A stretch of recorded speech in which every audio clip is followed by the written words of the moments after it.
Another exciting meeting here at Canyon Park Echoes. I'm excited to be here, and apparently you are as well. How amazing.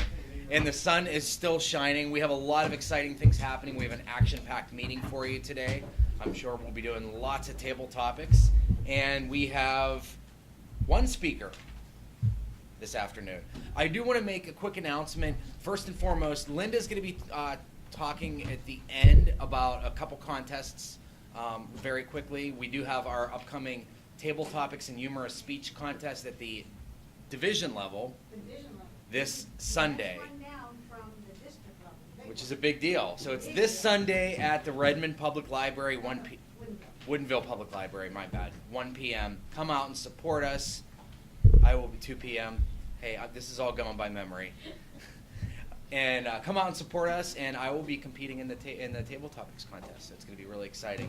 I do want to pass around. I'm going to pass around this sheet, and this is for the name badges that we talked about last week. So if you have won Toastmasters awards, or if your name's on here, just make sure that your name is spelled correctly. I did this at like 12:30 at night. Make sure that your name's spelled correctly and your current awards are up to date. And then we'll get the name badges ordered for us. And what if we think we're about to get a new fancy award and we want to hold off for a little bit? You just tell me, say, hold off on my name badge, and as soon as you get your award, we'll order it for you. Great. Sound good? Yeah. Okay. So just pass this around. Make sure you just put a check mark next to your name to verify that everything's okay. With that being said, I am going to introduce to us our esteemed Toastmaster of the day, who's going to join us and lead this meeting and with her amazing and very experienced Toastmastering abilities. Ms. Pat Sullivan, thank you. Good afternoon, one and all. Happy to see your bright and shining faces. Despite the fear I know you're feeling, because it's Friday the 13th this week, and Halloween is just around the corner. So the theme for today is feel the fear and do it anyway. What's the worst that can happen? You think something might break? Not to worry. As bad as it gets, you'll probably be able to fix it. If you have not already done so, kindly pass your leadership manuals to someone else. And in creating the agenda this week, I noticed that our speakers went up and down and up and down, on and off the board. Might I suggest that everyone have a speech in their back pocket for an opportunity just like this? We need you up here. This is experience that you're wasting.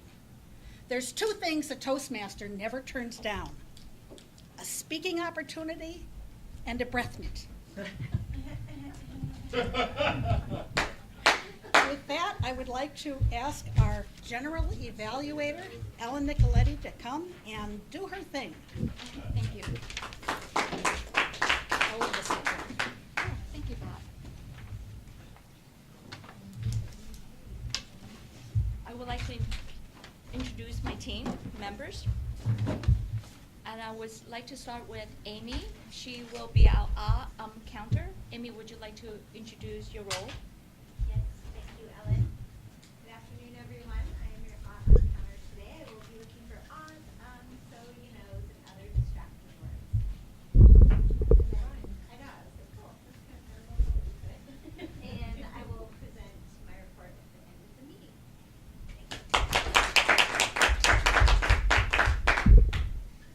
Kate, Miss Kate. She will be our timer today. Would you please explain your role? Hello, I will be watching the time today with my eyes on the clock. So we have one speaker who is 5 to 7, so the green will come on at 5, yellow at 6, red at 7, and of course 30 seconds leeway either way. For the table topics, 1 to 2 minutes. You have to reach 1 minute to qualify, but the green at 1, yellow at 3, red at 2.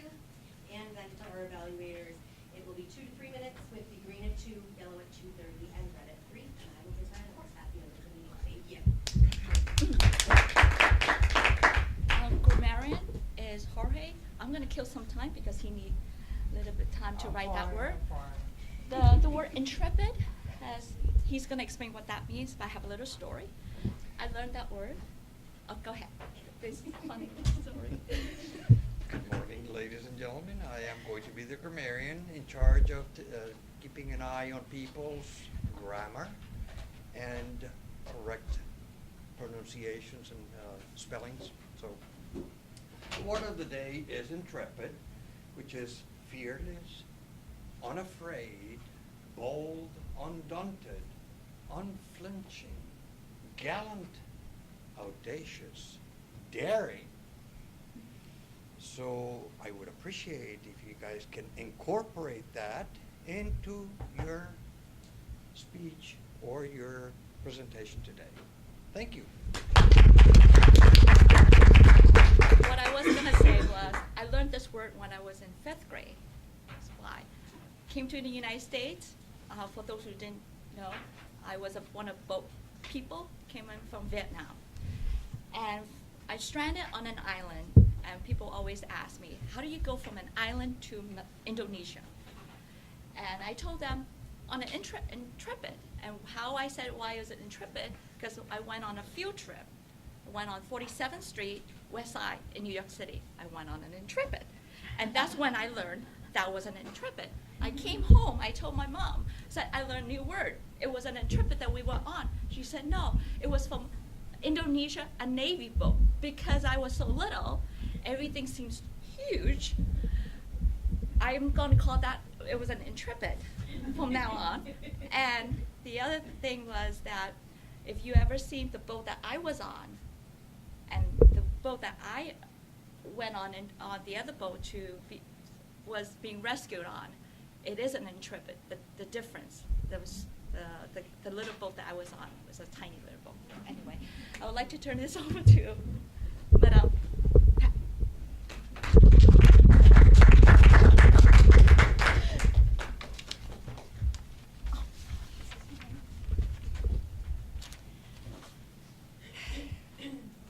Well, now comes the part of the meeting we've all been waiting for, to hear our first and only speaker, our intrepid speaker, Linda. The title of her speech is 3 Weeks in a Windowless Room and Toastmasters. She will explain the importance of Canyon Park Echoes in the life of her household over the past few weeks as they navigated a stressful time. Help me welcome Linda.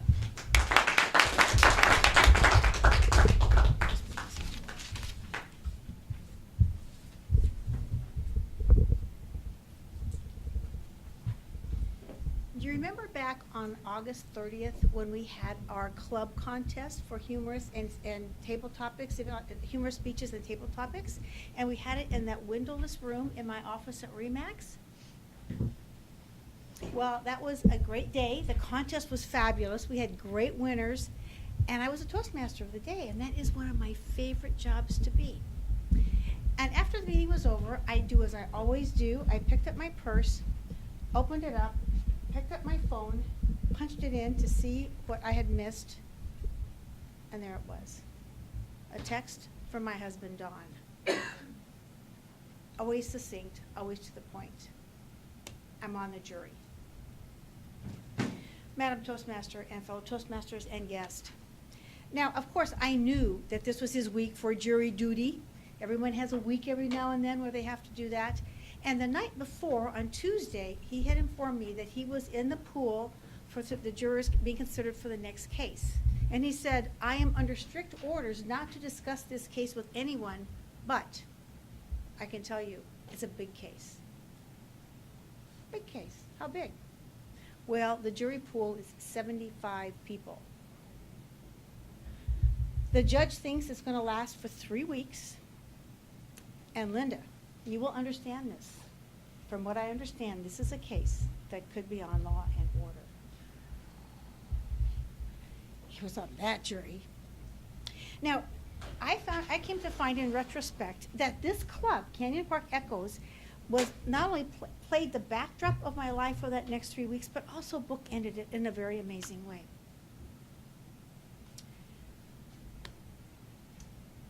thing was the room. That room that we were in, that windowless room where we had our contest, that was the size of the jury room my husband was going to spend as home base for the next 3 weeks. During the main part of the trial, the jury would enter and leave the courtroom from that jury room, and when they got to deliberation, they would be in that room from 9 o'clock in the morning till 4:30 at night. The second way, it reminded me of Canyon Park Echoes, is that what I call the debrief. Now, I don't know how you are, but in my life, since I joined the club for the first time, I would come home every night and tell my husband all about the meeting, the people who made us laugh, the people who made us cry, the people who had breakthroughs, the people who had breakdowns, and it was just so interesting. And he joined Toastmasters a couple years ago, and he does the same thing, except not as detailed as I have. But I knew that during this time, although he could not talk about the case with anyone, he needed some serious time for debriefing every night. And so our pattern became, when I came home from work, if he was sitting in the living room at his special chair, I would go and sit next to him. And I would sit quietly until he would talk about whatever. In the beginning, it was the other jurors. You know, the lady who missed her kid's first day of school. She missed walking him to school for the first time because she was on jury duty. Or the kind of wacko kind of juror, the guy that was still living in the 60s in his own head, and he was from California, and something about motorcycles and celebrities, and he was famous, and they pretty much left him alone. But there was that kind of talk.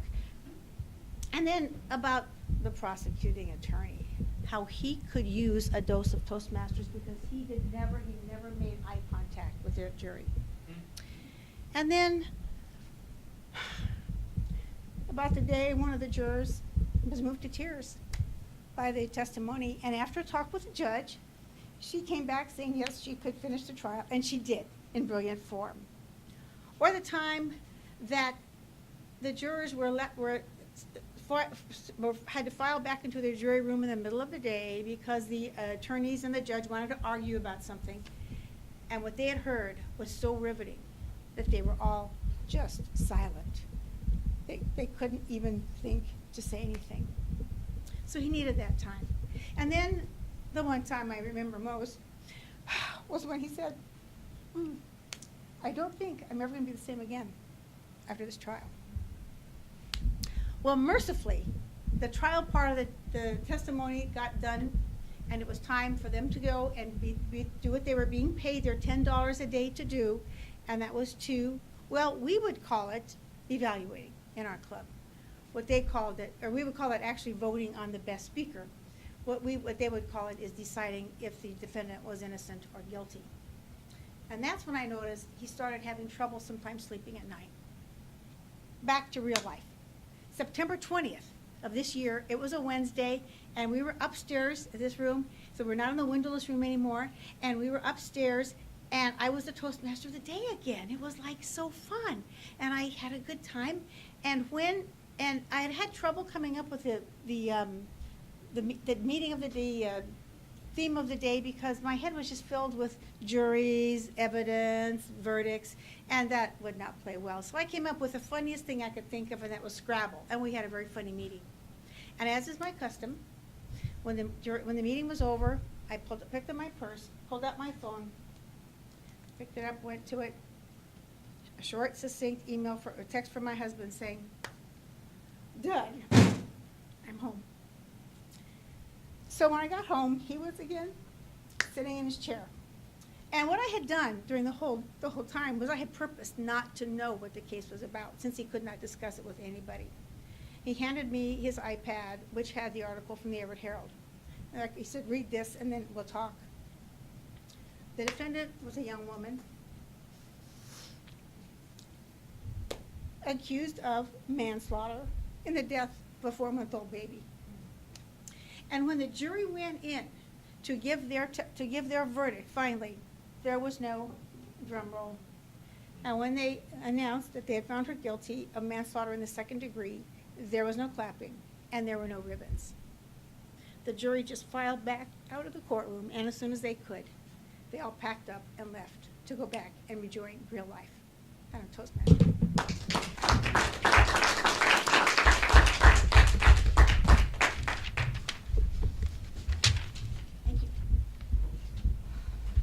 Thank you for that riveting tale, Linda. May we have 1 minute, please, for evaluations?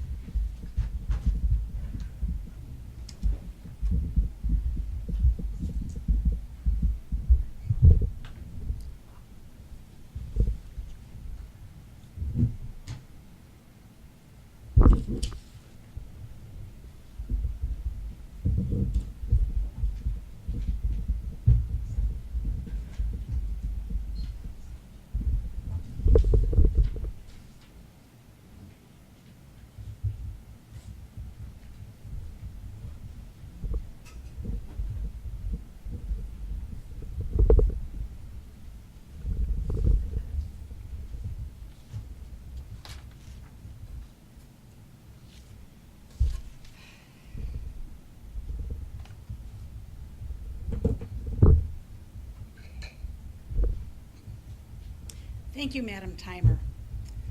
Boy, Linda, your husband felt the fear going in every day, but he did it anyhow. Well done. I would now like to introduce our table topics master, Kathy Blount, who will entertain us or frighten us, I'm not sure, with her table topics.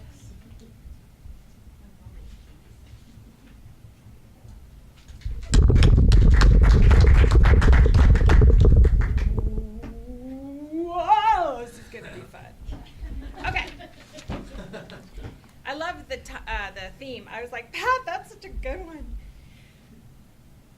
I've not done a very good job of being a table topics master before, I think. I think I've kind of fallen short. The last one was for Father's Day, and I thought my questions were like, meh. But I woke up the other day, first thought I had in the morning was, I know what I'm gonna do. Like it was a gift. Like I didn't have to look on the internet, I didn't Google. So, we are going to delve into fears and phobias. You're going to pick a number. I'm going to read you the name. If I'm not pronouncing it correctly, I can look it up so you know how to pronounce it. It's not gonna help you, I don't think. But then you will tell us what you think that word is. Who is our first victim? Randy! Does anybody have a breath mint, by the way? Okay. And by the way, if you have not read the book, Feel the Fear and Do It Anyway, please go out and buy it and read it. It's by Dr. Susan Jeffers. Fantastic book. I thought Nike made that up or Nope, something. it's a real book. Would you like to pick a number between 1 and 8? I'll take 8. 8. I'm going to let you look at the word. Ombrophobia, also known as pluviophobia. Pluviophobia, okay? Yes, sir. Do you need an enunciation? I do not. Okay. Thank you. Randy. Pluviophobia. You may not know this, but every one of you has a pluvio in your home. And it's probably because you don't know that you have one, that you have not developed the phobia associated with your pluvio. It can be debilitating. And for the vast majority of people, side effects are nausea, headaches, difficulty sleeping. You hate your children. That's not true. That is not true. You don't hate your children. But if you develop this phobia, I can't tell you how debilitating it is. The only way to get over it is to do the opposite, which is the omnophobia. Now, most people don't have an omno in their house. But if you do, it will contradict all the effects of the pluvio. So you can get these on Amazon. Maybe on Prime, I don't know, I haven't tried that yet. But it's possible that you might be able to get an omno on Prime. So my recommendation is to you go home, look for your pluvio. And if you don't have one, that's excellent. And you will know if you do. because it's like nothing else in your house. But if you find one, Amazon, and if it's on Prime, please let us know.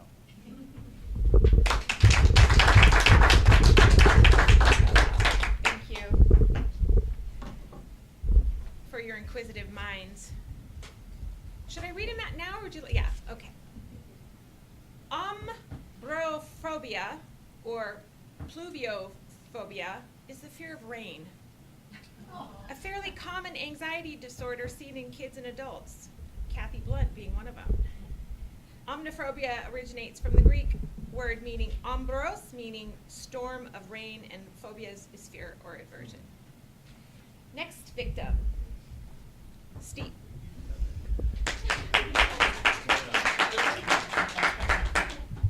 Pick a number between 1 and 4. 8. Going to let you look at the word. Whoa. Fundophobia. Fundophobia. Fundophobia. Fundophobia. Ooh, fundophobia. Now that one's chilling. Many people in this very room suffer from fundophobia, and I am one of them, and I'm just going to share with you about what this is. Fundophobia is very fitting and appropriate for this group because it is the fear of coming to a Toastmasters meeting and leaving without, there's no ribbons up here, leaving without a Toastmasters ribbon. Now let me tell you, I suffer from this daily. I come in as I stand up here, you think I may be nervous about my speaking? I'm nervous about not winning a Table Topics ribbon today. In fact, one of our very own members, Linda, who just spoke today, where do you think Julie really is today? Do you think perhaps, in a ploy to corner the market on Toastmasters speaking ribbons today, that there might be some foul play involved? You never know. Many of you, as your competitors are up here speaking and giving their table topics or speeches or evaluations, are secretly hoping that they stumble on a few words and drop a couple ums or ahs so that you don't miss out on your opportunity for the esteemed Toastmasters ribbon. I admit I am guilty of fundophobia, and as I represent our club at the division contest this week, I will be shaking in my shoes the entire time because I know that there's no ribbons to give, but not winning is a fear of mine. So I hope that nobody in here is affected by this terrible, terrible thing such as fundophobia. Thank you. I was expecting the ribbons to be there. Any other time they would have been. Fundophobia. From the Latin fundum, meaning farm, is the fear of farms. You were close. The cause of this phobia includes unpleasant experiences while in the farm, like smelling stinking animals, getting hurt by animals, feeling worried they may get attacked by several animals, and more far-fetchy, being afraid that they may get crushed by grain silo tipping over. They would not go to the farm and would work hard to avoid even going near farms, like not driving by it. Good thing they don't live in Kansas or Wyoming. Jorge, may I have you up front?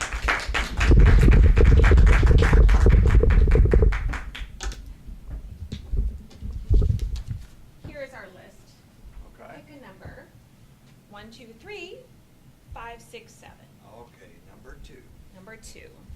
Your word today is cruelrophobia. Cruelrophobia. Good. Awesome. Thank you. Since I am an intrepid individual, I have quite a difficulty understanding phobias, but especially coulrophobia, which I believe could be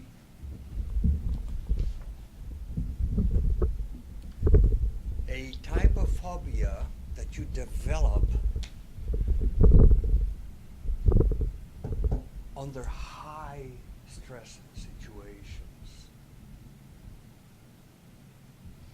this type of phobia is especially noticeable in individuals who are very shy.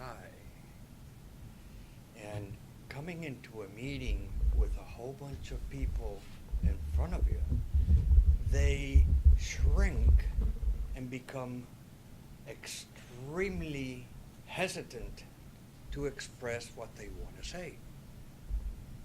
So, in that sense, I have a lot of difficulty understanding the phobias, as I said. So, there you have it. You have it.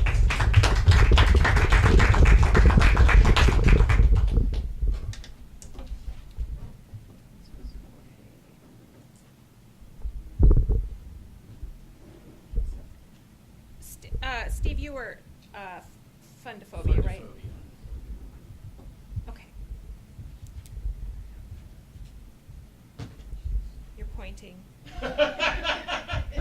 Tell me your name again.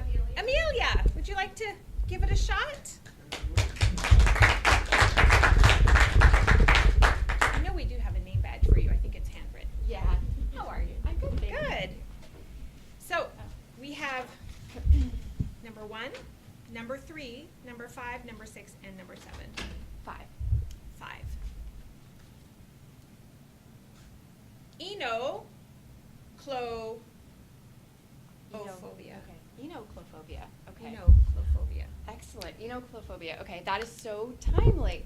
I was just reading this morning that that Merck actually is releasing a pharmaceutical relief for enoclophobia. Not sure if you're aware, but it affects 1 in 4 Americans. Very devastating condition. So it's just on the release now. We don't know if our health plans are going to cover it, and it's about $14,000 per week, but it is available. And thanks to our intrepid scientists, we do now have a treatment for encephalophobia. Get ready for the side effects, which are many and long. And actually, I won't bore you with those. But yes, we're trying to get the word out now that encephalophobia is going to be a thing of the past.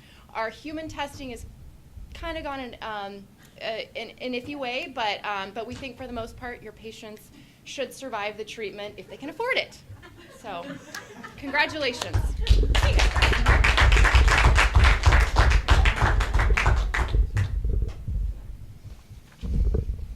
So close. Really, so close. No. Enoclophobia is the fear of clowns, also known by different names such as aclophobia. That's probably where it got you mixed up. Or demophobia. Demo, demon. Yeah, as the name indicates, this phobia consists of an irrational fear of, oh, I'm so sorry. I said clowns. Damn it, I'm gonna have to take that one off. Fear of crowds. Fear of crowds. Fear of crowds. So, as the name indicates, which, of course, this irrational fear of large crowds and gatherings of people. In enoclophobia. Okay. Hey, Edith, you can have somebody time for you? Vivek? Come on up, Vivek.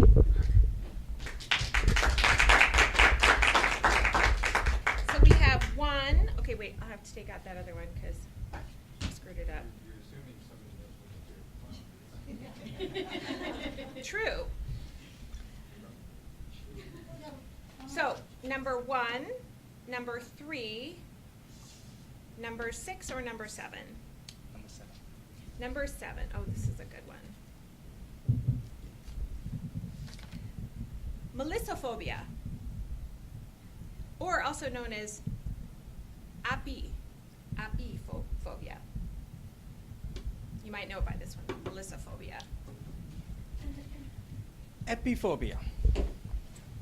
I come from a software industry where we connect different systems using APIs, application program interface. And I know whenever I have to give a ROM estimate, which is like a rough order of magnitude, to connect to the system, the first thing I get is API phobia. Because I need to find out how many APIs I need to develop. Because developing an each API, I need to find out how many hours it will cost. And if there are too many APIs to be developed, then the more the cost for me. And it will be more the costly for my client to pay for it. So the moment I get, okay, this is a system and that's what I need to connect, and the first thing comes to my mind is API phobia. And now my wife is into software industry, she's into Microsoft, and the first thing she said, I need to learn APIs, and I said, uh-oh, there comes another API phobia. But the thing to get out of this API phobia is to get a course on edx.com or coursera.org where they teach you how to build APIs. And once you get to know how the APIs are built, you can definitely get out of this phobia. Madam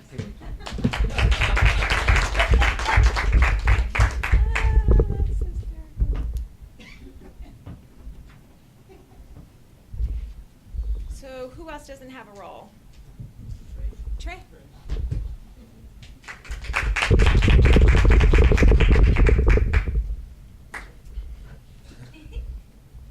I'm going to can I first tell what the real apiophobia was? You brought me all the way up here for that? Yeah. It's the fear of bees. Right? Yeah. Fear of bees. Melissa is the Greek word for honeybee. Phobia is fear. Apia, Latin, apis is honeybee. Okay. Number 1 or number 6? Number 1. Awesome. I was actually thinking number 6 sounded cooler. Okay. Tryphophobia. Trypho. Trypho. Tryphophobia. Tryphophobia. So, I hate to be a person who brags, but I did get a PhD in Latin. And tryphophobia, as everybody knows, trypho means Cheerios. So it's the fear of Cheerios. And it's this very difficult situation that young children get into when they wake up in the morning and they have to go to the refrigerator and get a cup of milk and Cheerios and pour the milk on the Cheerios and eat it all by themselves. It is a terrible, terrible thing. Not everybody here has had it, I'm sure. I'm sure there's some of you who got away without it as a child. I, on the other hand, was just scared when I woke up. Those big Cheerios dancing on the milk. Oh, I was just scared. It was terrible. And then I had to go into school and look at other people. And can you imagine the fear and the agony that I used to go through?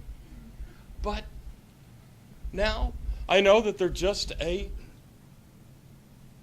piece of wheat. So I'm good. Thank you. Tryphophobia is the fear of holes.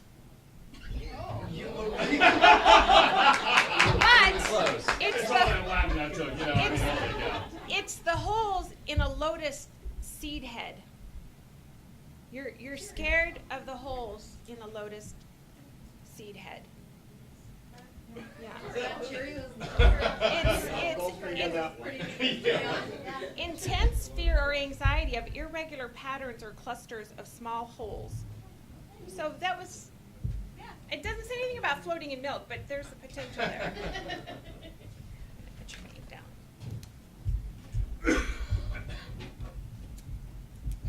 We have 2 left. And how are we doing on time? Okay? Amy? Pat? Well, let's do Amy and then we'll do Pat.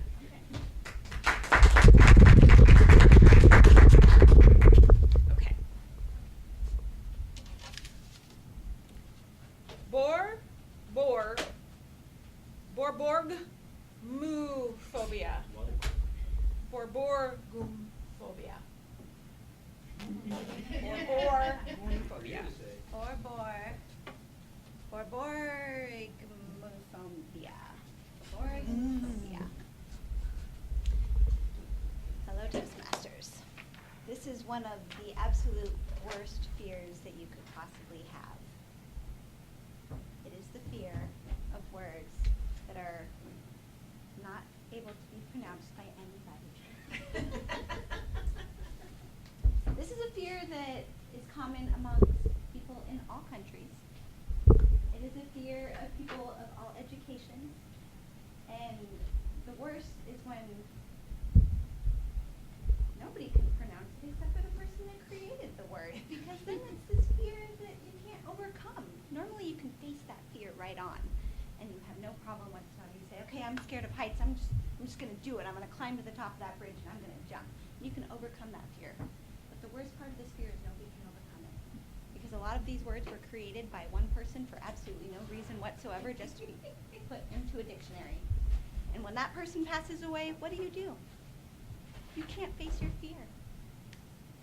So that, my friends, is what Bora Bora,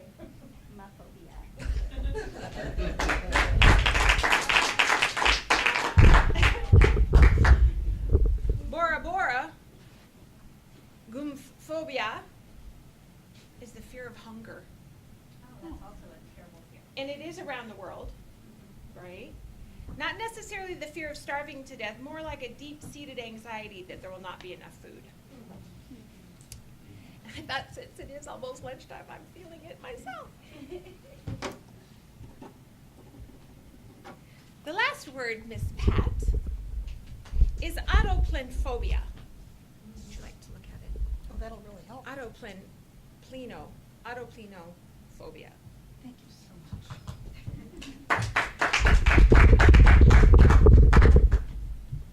I'm sure that many of us sitting here are suffering from autoplenphobia. That is the fear of scales. Every morning I get up, and I look at my scale, and I step back because I'm afraid of what that thing is going to do to my ego. Unfortunately, small children today can have that fear as well. My daughter is a kindergarten teacher in a rural community. And her kindergarten class went to a neighborhood farm. And there was a scale there. And the farmer said, "Come on, kids, step on that scale and see if you together weigh as much as a cow." One of the little kids ran away, terrified, because he was the child of a farmer, and he knew what happened to cows. He didn't want to become hamburger. True story. So, all of you, to avoid this frightening problem that you have, be intrepid. Take that scale, rip out its battery, and throw it away, never to face it again.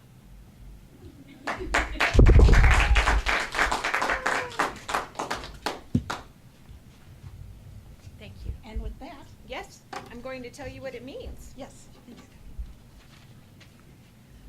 Autoplenphobia is the fear of car washes. It's a very common phobia, fear.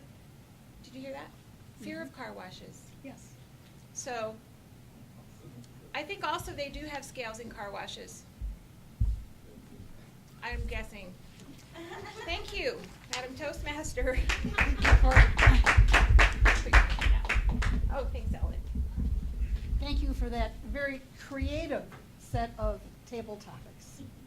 At this time, I'm going to ask that Linda come up for a brief announcement. Yes, I want to get this done before the end of the meeting because my phobia is fear that no one is going to sign up for our Telltales contest that we're having the last week of the month.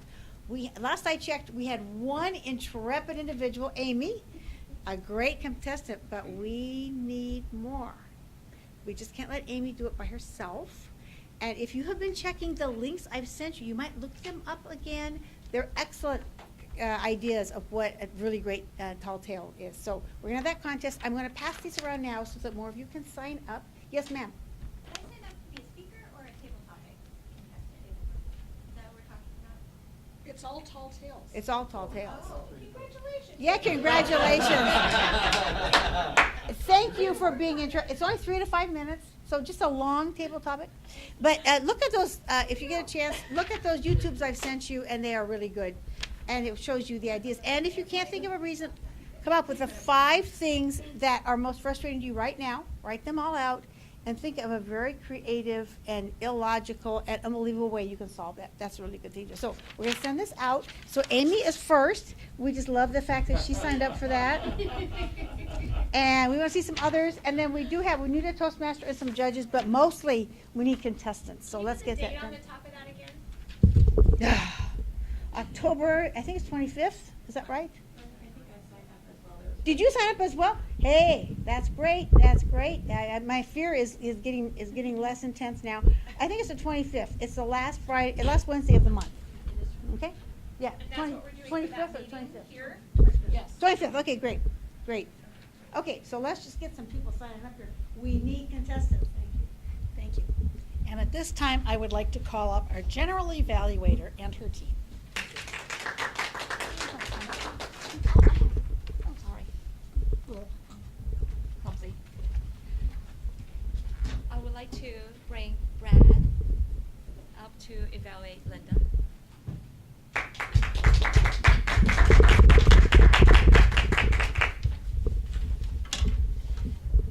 Fellow Toastmasters, I come to you today very intrepid because I had that fear that Steve describes. But today I am free! Unless you go overtime. And you blamed it on Linda. Thanks for taking the rub from me, Linda. That was a great speech, Linda. Appreciate the opportunity to evaluate you today. Hope I can do a fair job for you. Today you're doing project number 4 from the how to say it. You were to use words, an arrangement of words to effectively communicate a message, clear, accurate, descriptive, short words, and action verbs. In the bullet points that they want you to look at how you did, well, I thought you did a great job in that, let me say that. And a couple of the questions were, did the speaker use vivid, descriptive words that created mental images? Were the speaker's sentences short, simple, and understandable? Did the speaker use rhetorical devices to enhance his or her ideas? Did the speaker avoid jargon and unnecessary words? On those, I think you did an incredible job. And some of the things that stood out to me when you were talking about the 3 weeks, you talked about how the Toastmasters events that bookended it, you used that word, brought a mental image. You talked about the breakthrough and breakdowns of the jurors. You gave us descriptions of some of the different jurors, like the mom who's walking her kids to school, the guy in the 60s, the hippie from the 60s. We could all relate to the prosecuting attorney who needed help with his speaking and needed Toastmasters. And then there's that whole idea of, brings back to us a mental image of how this is a service that we do at $10 a day. And then you closed up with talking about, there was probably many more in there, but then you closed up with talking about there were no ribbons for these jurors. There was no applause for them as they came and gave their work. So you did a great job with really saying it very well. You always do that. A few things that I would suggest. I was a little confused. In your speech, you said second. I thought, I better figure out what the first was. And that was right after you talked about the 3 weeks in the closed room. And I never heard a third. Maybe I missed it. But I really did think your speech was really going through time from August 30th through the event September 20th. And so that was just a little confusing to me. So either being a little bit more clear on the 1, 2s, and 3s, maybe re-saying them again. I really liked your passion and emotion. You shared with us a part of your heart, which, as you said, you will never forget this. I don't think I'll be able to be the same again.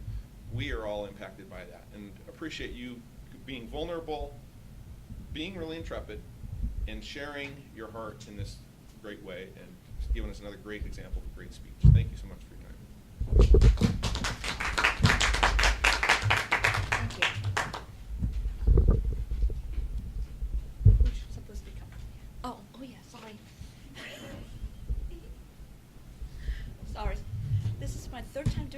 still forget what I need to do.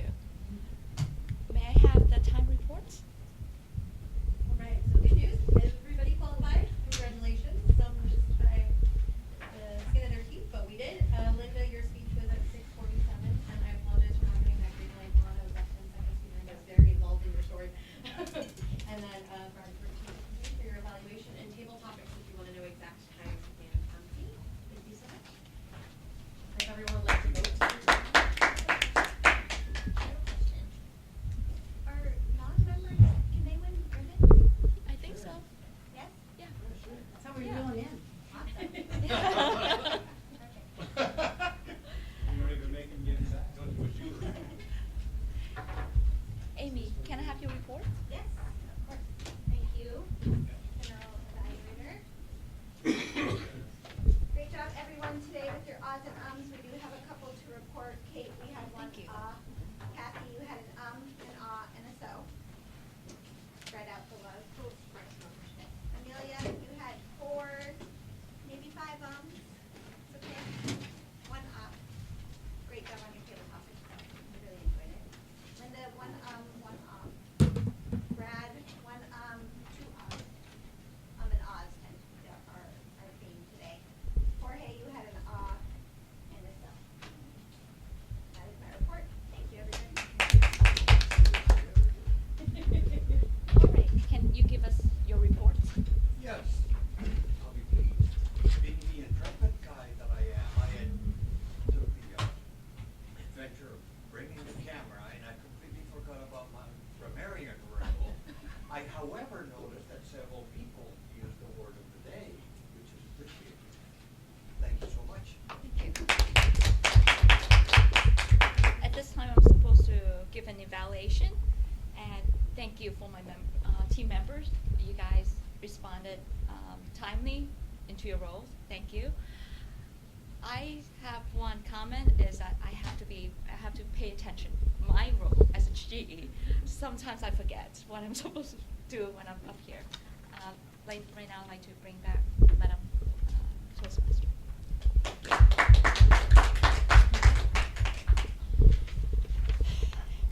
Thank you, Madam General Evaluator, and thank you all who signed up on Easy Speak so promptly.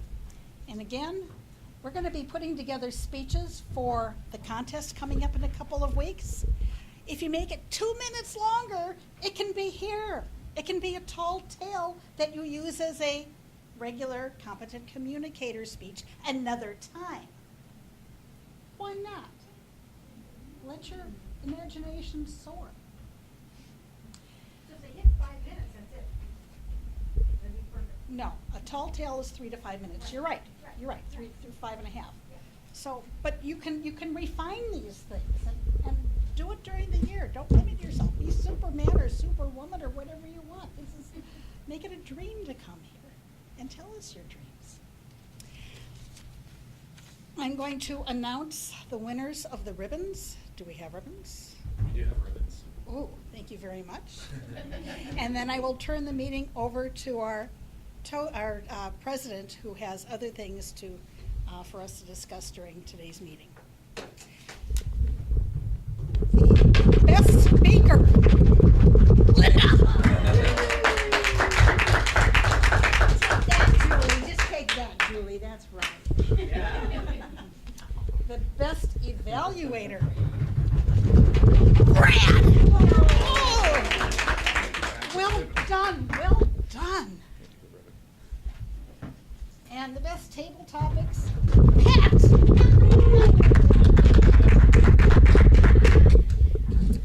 Nice job. Mr. President, Thank you. Madam Toastmaster, thank you so much for a wonderful meeting. Thank you to all who participated. Before we go further, I do want to announce the return of the coveted President's Award. I apologize for the lack of such in the recent weeks.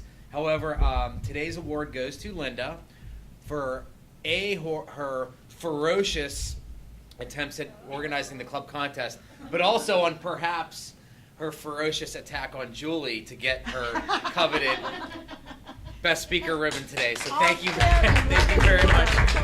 all's fair in love and war and public speaking. So we're not making any accusations here, Linda. What's the fear of candy? Linda, are you? The fear of that's a good one. It's related to the fear of stealing. In farms and on We were car talking about washes. phobias. Chocophobia. Brad, did you have something? Hey, on the back, we have time to look at this. Yeah. Seems like there's a lot of empty spots. I mean, I realize 25th is a contest, but like next week, I'll encounter Marion. Oh, look, Kathy Gordon. Mr. President. Mr. President, Now, yes. I would like to take the second speaking spot next year, which will be the tabletop Toastmasters spot. Okay. It'll give Linda something to do. Yeah, I don't have a problem with that. Yeah, joke, Okay. It's a good joke, I don't want to. Wait, I'm really confused now. So you're taking the second spot? The tabletop. Yes. Okay, okay. An abandoned ship on tabletop. I see. Okay. And so we just need to leave. We just need to fill that role, and you'll fill the speaking role. Homophobia is the fear of being gay. It's a real fear. Okay. And then obviously the 25th, and then Kathy, we have you for the first. The only thing with that is it won't be. It's just past the cutoff. That's gonna be your CC speech, isn't it? It's gonna be like one day after the cutoff. So. We can't do it on the 25th because we have the event. Would you be willing to do that on the first? I'm out of town on the first. That's okay. What's your last speech? Do we know what room we're gonna be in? No, he's trying to get. And do we have to abandon the room upstairs at 1 o'clock? Well, Kathy absolutely wants to use that room when she gives her speech. I So. want I really, Yeah. I want to get that monitor fixed. So may I make a recommendation that we go along that day and just give her the opportunity to speak on the 18th? Oh, well. We don't have tabletop. Yeah, we It's should not just- twice. we could just be No, speakers. we could have 4 speakers on the 18th if you're gonna be ready. I'm okay and we with just that. go along that day. That is not, So what does this do for the club? Because I really don't want to, because I really want to like nail it. But it's for the club. The club get something. For one thing, will it matter? Do we know that hers will matter? Because we had James turn one in, I will have one. and you'll have one in. What we're looking for is to have 5 distinguished club program goals met, so that all of us can attend the director's after party at the District 2 conference on November 2nd, when the international president is there. The 11th. The 11th, yes, thank you.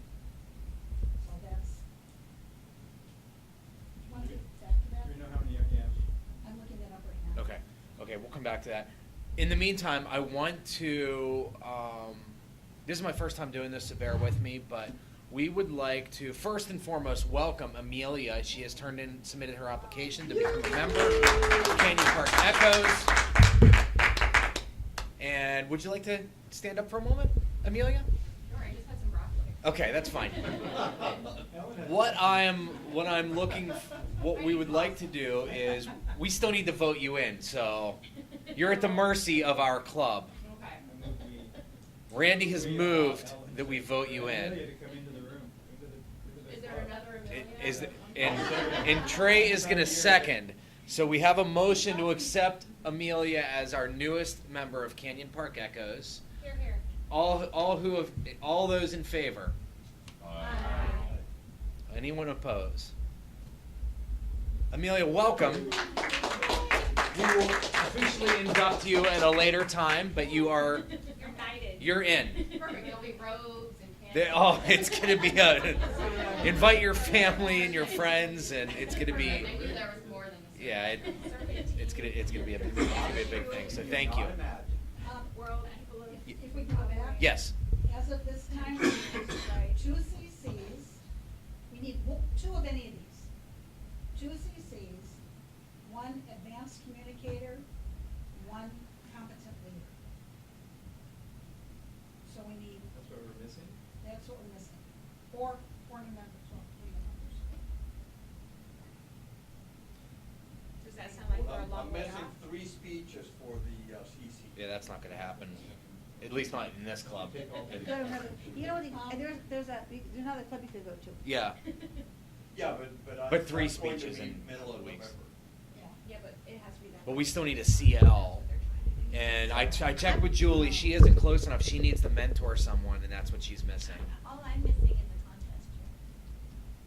A membership campaign or a PR.